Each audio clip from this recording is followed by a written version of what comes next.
Hi, and welcome to this introduction to TimeShaper from Cable Guys. TimeShaper allows you to warp the fabric of time, allowing for multiband glitch and stutter effects, record scratching or tape slowdowns, or reverse playback, all with pristine audio quality, and under the control of Cable Guy's trademark curve editing paradigm. Let's start with a simple one-bar drum loop. And notice that the incoming audio is drawn onto the background of the graph, so I can easily identify the kick and snare hits. The green line on the graph represents time offset, with 0 at the top.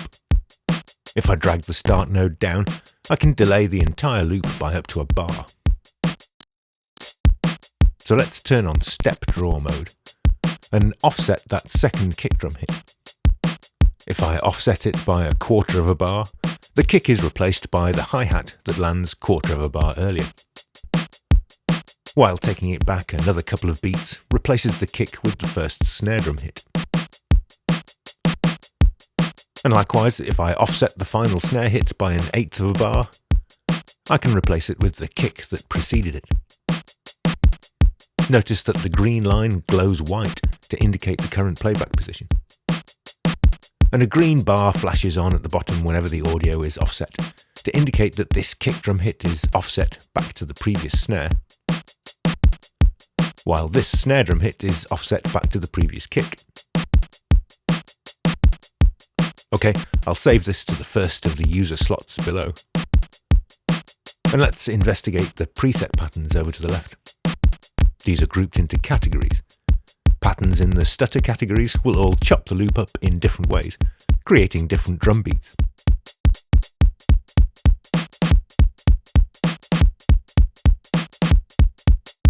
But we can also get very different results by changing the loop length to make the pattern run faster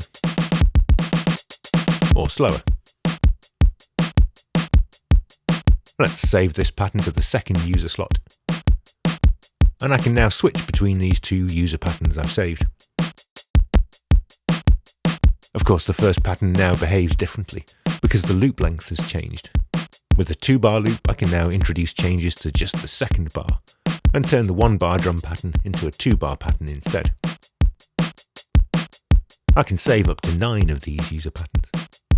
And if I turn on Midi trigger mode and route Midi data to the plug via my DAW, I can switch between these patterns on the fly by playing notes on my Midi keyboard.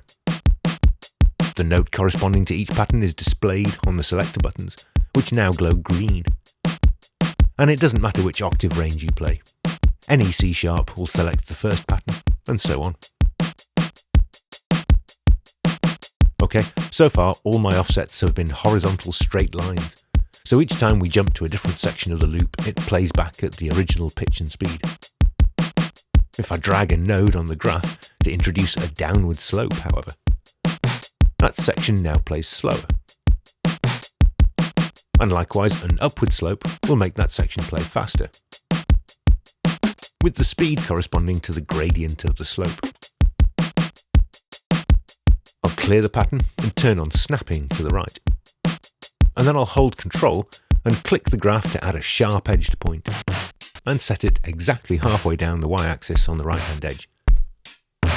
And the loop now plays at half speed. Notice the diagonal line marked on the graph, with the shaded section below it. This indicates the gradient at which the offset increases at the same rate as playback, so the audio stands still and we just get silence.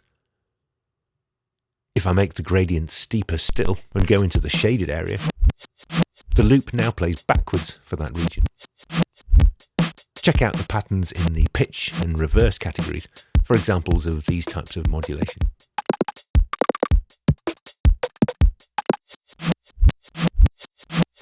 Alternatively, we can click to add curved nodes and create a whole range of record scratching or tape slowdown effects. You can place curved nodes close together to create tighter curves, or right-click points to toggle to a sharper curve, or no curve at all, or back to a gentle curve again. And you can hold Shift to lasso multiple points and drag them around together, or stretch them around in various ways. Check out the scratch and tape categories for curvy preset patterns like this. You might think this was powerful and flexible enough already. However, TimeShaper is also capable of multiband operation. The spectrum analyzer at the top left provides a pair of handles to control crossover frequencies. So if I drag the lower one up higher, I can exclude the low frequencies from this time shaping pattern. And if I click the low band to select it, I can dial in a different curve and shape the low frequencies differently to the mids and highs. The crossovers can be switched to a steeper 12 dB per octave slope if you want more surgical filtering. And the selected band can be soloed by pressing the S symbol at the top right of the spectrum display. And you can view a larger spectrum graph if you wish by clicking the button next to it. So let's drag down the high crossover frequency as well, and set the high frequencies to run at half speed. Notice the mix knob at the top right is labelled high mix, but the link button next to it is enabled. So turning down the high mix also turns down the mix for the other two bands, and we end up with the original input signal. If I unlink the mix knobs, however, I can set a blend of dry and wet signal for just the high band, while keeping the mid and low bands set all wet. In a similar manner, the Lfo and Loop Length controls are linked by default. So changing the loop length for the high band will also change the mid and low bands. But if I unlink, I can set these freely for each band. So I could, for example, set a longer, slower pattern for just the low band. Okay, I'm going to finish off with a vocal example.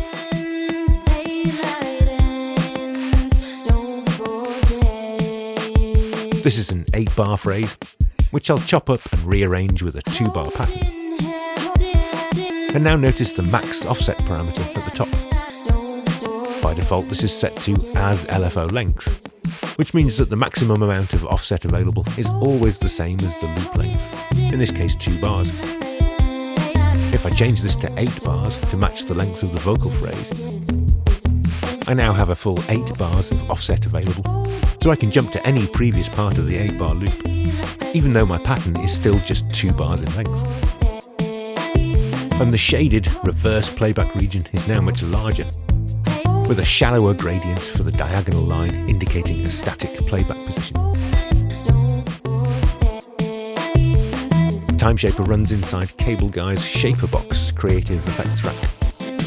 You can use it on its own, or in combination with other Shaper modules, in any order you like.